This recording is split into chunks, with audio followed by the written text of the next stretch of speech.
Hey guys, hello, hey guys. So, how are you all doing? I hope you're all doing fantastic.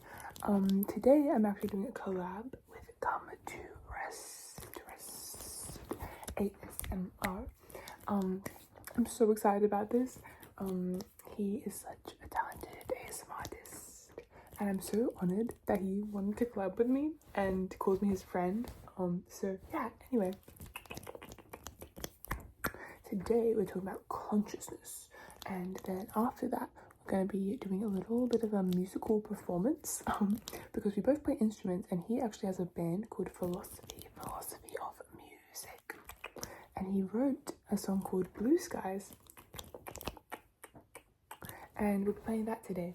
I'm very excited about it. I'll be playing my cello just like this, and he'll be playing his ukulele and singing. So yeah, anyway, I'm going to get into talking about consciousness now because we're both philosophical people and we have to talk about consciousness, obviously. So, what do I think about consciousness? Well, I feel as though when we die, we continue to exist in some way.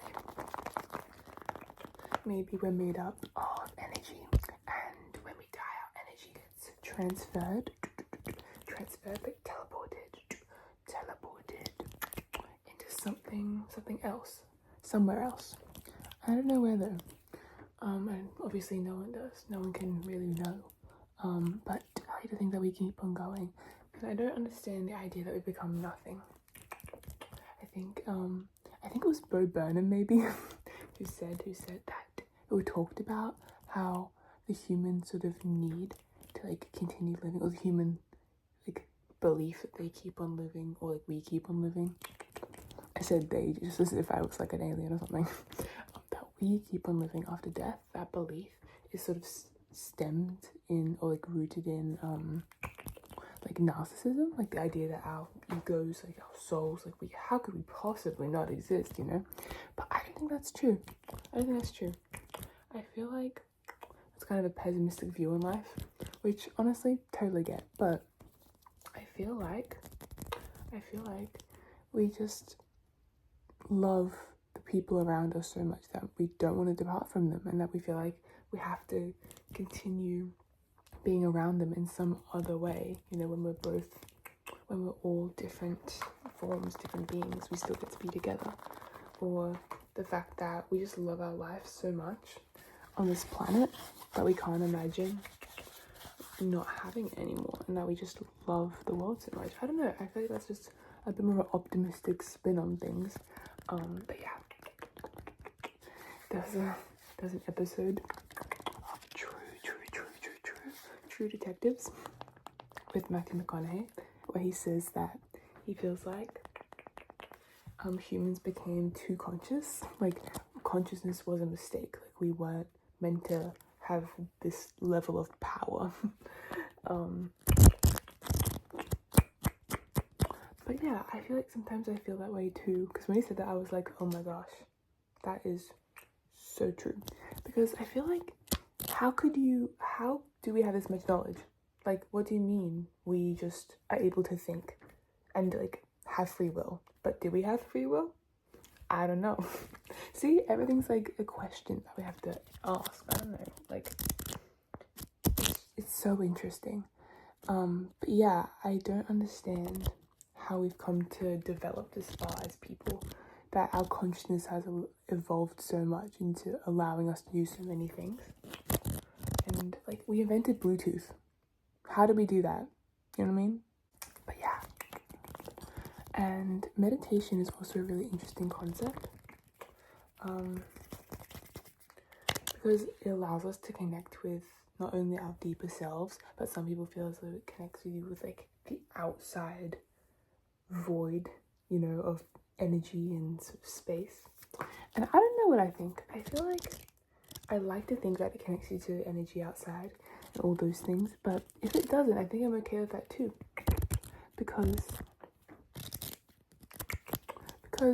it allows you to sort of think about things about yourself and ground yourself in where you are and connect yourself in a way that you can't connect to without it. I would like to start meditating. I don't know, I feel like it'd be really good for me. And I've been recently sort of thinking about that more and more.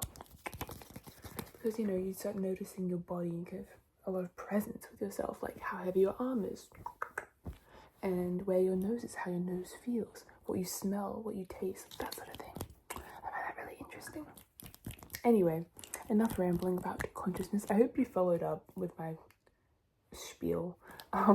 It probably didn't make any sense, but it was just from my brain to your brain. Anyway, I hope you enjoyed this video, and now I'm gonna play some music for you. So I hope you enjoy it. It was really fun to make. And yeah. Anyway, I'll see you guys later. Bye. Bye. This is a Lo-Fi Rambles collab with my friend Sarah's ASMR. She's amazing. Please support her. Give her all the love. We're talking about consciousness today. Consciousness, consciousness, consciousness. What is consciousness? I think perhaps it is mind, but I think it is way more than mind alone.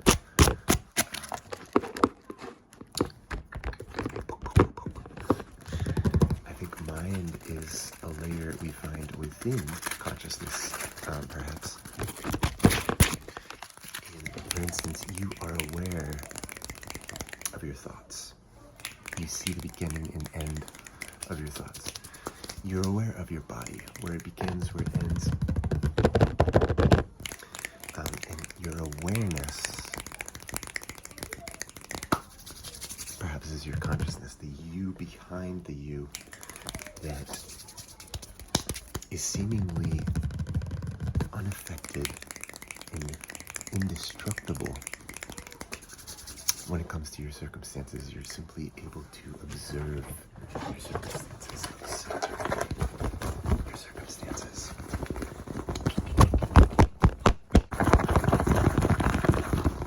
It may be helpful to also think of yourself not as a human or a body or a brain experiencing consciousness, but as consciousness experiencing a body. Within this ability to simply observe, we find a layer within our awareness that we call attention.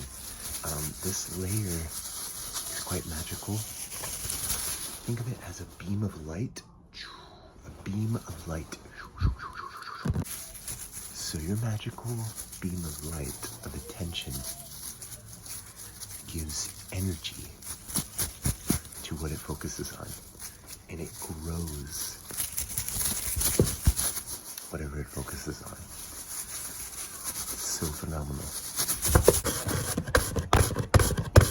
There are tons of near-death experiences that all confirm that consciousness goes on after death and even expands. And if we notice, science has also reached an interesting place within the investigation of consciousness because it is still unable to even locate consciousness, the existence of consciousness, to be able to study it. So the best assumption, the best hypothesis right now is that perhaps consciousness is fundamental to the universe and so therefore indestructible. So when I meditate, turn away from my expression, from my experience, and in a way I face consciousness itself. I face the presence of consciousness. And it feels like a presence to me. The characteristics that describe it are stillness, silence, and space. And when I meditate, I become like this presence. I become still. I become silent, and I become spacious.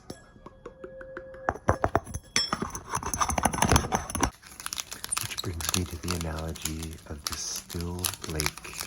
Imagine the still lake is completely motionless, like glass. this lake represents the presence of everything, every possibility, but without expression. And then the ripples in the lake, the movement, the waves that are created then in this stillness, in this pure potentiality, that is expression, that is existence. So you have sort of this relationship with being as the lake and existence as the waves within the lake. I like to imagine that we have like an inner being and an outer being, perhaps. And our inner being can be pure peace, pure expressionless fullness and wholeness, completeness, unity. And our outer being could possibly, potentially be joy or movement or expression. We're going to play a song for you together called Blue Skies by my band Philosophy of Music. And in this song, there's another analogy that I really like about consciousness. If you imagine blue skies as consciousness itself and blue eyes as perception, the lens into consciousness. So blue skies in this analogy is like a bit like an operating system that we all are sort of swimming within, per se, through the lens of our perception. I hope you enjoy your consciousness, your awareness. And yeah, let's play some music.